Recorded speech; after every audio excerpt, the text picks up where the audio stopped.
আমরা তো আর অন্যায় কিছু করি না, আমরা তো একজন গভর্নমেন্ট চাকরি করি। এবার সেনাবাহিনীর হাত থেকে রক্ষা পেল না সরকারি কর্মকর্তাও, তাদেরকেও মামলা দিচ্ছে ধরে ধরে। একটি সরকারি কর্মকর্তা নিজেকে মন্ত্রণালয়ের লোক পরিচয় দিয়েও বাঁচতে পারল না, তাকে মামলা দিয়েই দিল সেনাবাহিনী। তার অপরাধ ছিল সে হেলমেটবিহীন বাইক চালাচ্ছিল। অবশ্য তার মাথায় কিন্তু হেলমেট ছিল, কিন্তু তার পিলিয়নের মাথায় হেলমেট ছিল না। সে দাবি করছে তার হেলমেট চুরি হয়ে গিয়েছে, কিন্তু সেনাবাহিনী তো নাছোড়বান্দা।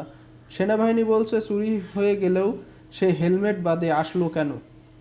এটি একটি কড়া হুঁশিয়ারি। কেউই আইনের ঊর্ধ্বে নয়, সে যতই বড় মন্ত্রণালয়ের লোক হোক না কেন, তাকে মামলা খেতেই হবে। হেলমেট রেখেছিলাম, আমার মনে হয় টোকাই মনে হয় নিয়ে গেছে। এখন এখন তো এখানে তো হেলমেট কেনাও যায় না। এখন এই মুহূর্তে আমার বাসায় যাওয়া দরকার। আমার তো আমার আমরা বাসায় বাজার করছি, বাজার তো আছে, প্রমাণ আছে, দেখেন না। গাড়ি আমার ছেলের নামে চালাই, আমি ছেলের নামে, আমি ছেলের নামে কিনেছিলাম, ছেলের হাতে আনা গাড়ি দিই না। আমার ড্রাইভিং লাইসেন্স আছে না। আমি মূলত আমি নাইট ড্রেস পরে বেরিয়েছি, কিছু নিয়ে বেরোই নাই। জানি যে আমাদের তো সারা তো বাজারে যাচ্ছি।